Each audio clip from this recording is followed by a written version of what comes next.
Guys, jumpa lagi dengan saya di channel Delin Kurnia. Perkenalkan, nama lengkap saya Delita Kurniana Sanul, Prodi Keperawatan. Saya kuliah di Universitas Katolik Indonesia Santo Paulus Ruteng. Di sini saya akan mempresentasikan atau menjelaskan mata kuliah konsep komunikasi dalam keperawatan. Dosen pengampunya Bapak Yohanes Jakri M.Kes. Masuk ke materi.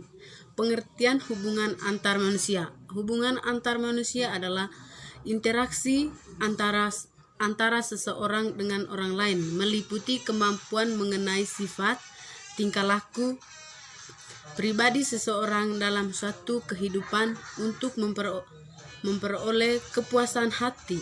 Dari hubungan antar manusia dapat diperoleh informasi dan pengetahuan. Yang kedua, pengertian konsep diri. Konsep diri adalah pandangan dan sikap individual terhadap diri sendiri. Pandangan diri terkait dengan dimensi fisik, karakteristik individu, dan motivasi diri. Pandangan diri tidak hanya meliputi kekuatan-kekuatan individual, tetapi juga kelemahan, bahkan juga kegagalan dirinya. Konsep diri merupakan inti dari kepribadian individu. Inti kepribadian berperan penting untuk menentukan dan menggarahkan perkembangan kepribadian serta perilaku positif individu. Konsep diri adalah gagasan tentang diri sendiri yang mencakup keyakinan, pandangan, dan penilaian seseorang terhadap dirinya sendiri.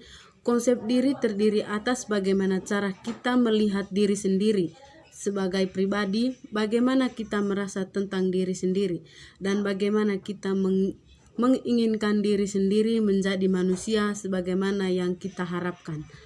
Konsep diri adalah kumpulan keyakinan dan persepsi diri mengenal diri sendiri yang terorganisasi. Dengan kata lain, konsep diri berprestasi tersebut bekerja sebagai skema dasar. Diri memberikan sebuah kerangka berpikir yang menentukan bagaimana mengelola informasi tentang diri sendiri, termasuk motivasi, keadaan emosional, evaluasi diri, kemampuan, dan banyak hal lainnya. Ketiga, pengertian teori Johari-Window. Teori Johari-Window merupakan sebuah teori yang digunakan untuk membantu orang dalam memahami hubungan antara dirinya dan orang lain. Teori ini digagas oleh psikolog Amerika Jespen Louf dan Harry Glutton Ingham pada tahun 1955. Teori Johari-Window sering disebut juga dengan teori kesadaran diri mengenai perilaku maupun pikiran yang ada di dalam diri sendiri maupun di dalam diri orang lain.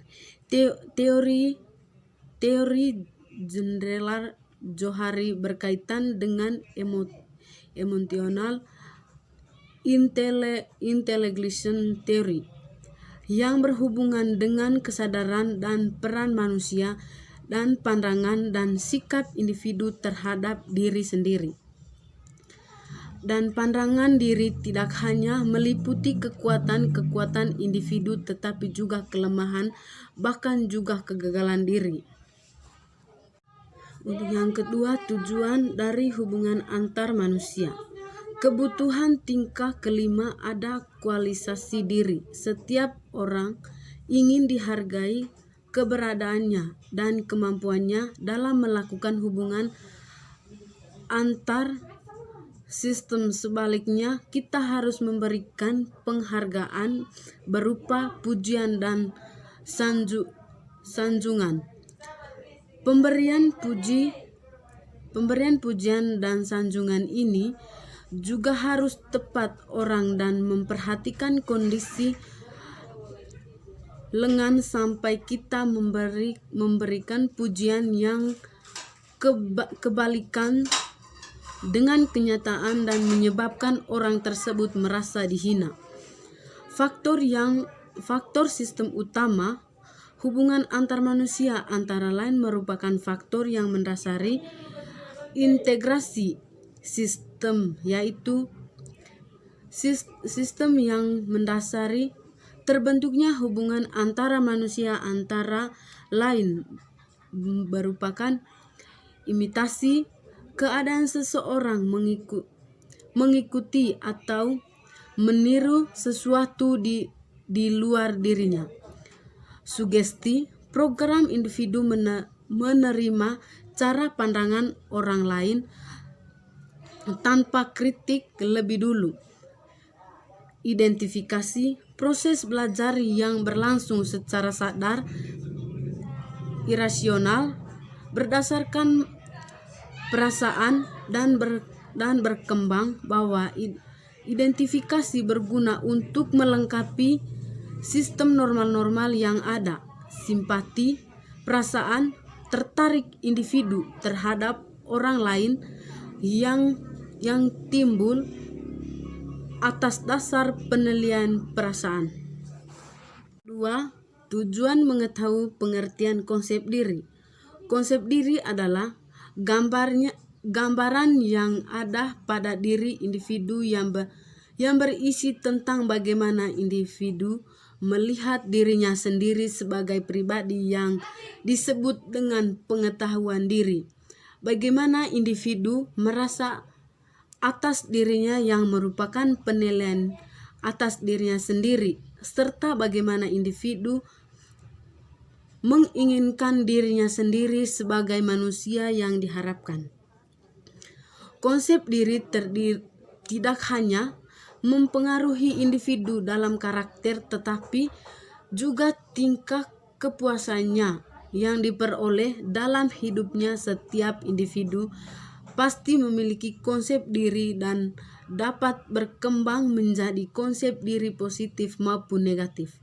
Namun demikian, kita pada umumnya tidak tahu apakah konsep diri yang dimiliki itu negatif atau positif. Individu yang memiliki konsep dari positif akan memiliki dorongan untuk mengenal dan memahami dirinya sendiri. Dalam hal ini, individu dapat menerima dirinya secara apa adanya dan akan mampu mengintrospeksi diri atau lebih mengenal dirinya melalui kelebihan dan kelemahan yang dimiliki. Sedangkan individu yang memiliki konsep diri negatif, ia tidak melihat kestabilan peran dan kebutuhan diri, juga tidak mampu mengenal diri sendiri, baik kelebihan maupun kelemahan serta potensi yang dimiliki. Individu yang memiliki konsep diri negatif adalah individu yang pesimis, merasa dirinya tidak berharga dan tidak tahan dengan kritiknya yang diberikan kepadanya. 3. Tujuan mengetahui pengertian teori Johari-Window. Teori Johari-Window merupakan sebuah teori yang digunakan untuk membantu orang dalam memahami hubungan antara dirinya dan orang lain. Teori ini digagas oleh psikolog Amerika Joseph Loew dan Harrington Ingham pada tahun 1955. Teori Johari-Window sering disebut juga dengan teori kesadaran diri, yaitu mengenal perilaku maupun pikiran yang ada di dalam dirinya sendiri maupun tidak dalam diri orang lain. Teori Johari-Window berkaitan juga dengan emotional intelligence, teori yang berhubungan dengan kesadaran dan peran manusia. Ada 4 bagian konsep teori Johari-Window adalah sebagai berikut. 1. Open self.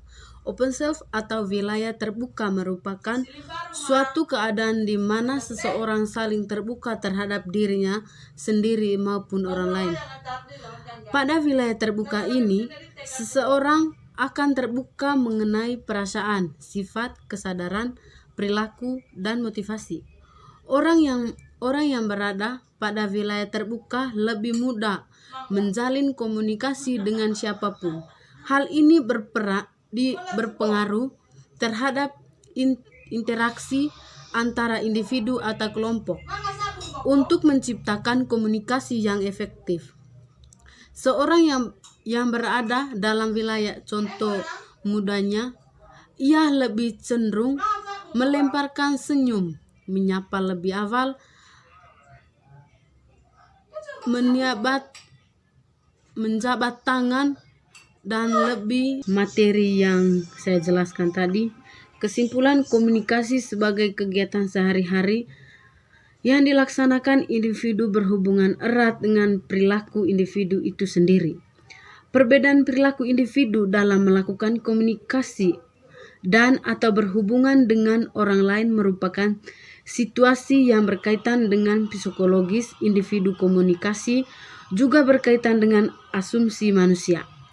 Kita dapat melihat konsep diri seseorang dari sikap mereka. Konsep diri yang jelek akan mengakibatkan rasa tidak percaya diri, tidak pernah mencoba hal-hal baru, tidak berani mencoba hal yang menantang, takut gagal, takut sukses, merasa diri bodoh, rendah diri, merasa diri tidak berharga, merasa tidak layak untuk sukses, pesimis, dan masih banyak perilaku interior lainnya. Dari materi yang saya jelaskan tadi, saran. Sebaliknya, orang yang konsep dirinya baik akan selalu optimis, berani mencoba hal-hal baru, berani sukses, berani gagal, percaya diri, antusiasi, merasa diri berharga, berani menetapkan tujuan hidup, bersikap dan berpikir positif, dan dapat menjadi seorang pemimpin yang handal. Terima kasih. Itu saja materi yang saya jelaskan dan presentasikan hari ini. Semoga bermanfaat bagi kita semua. Terima kasih. Selamat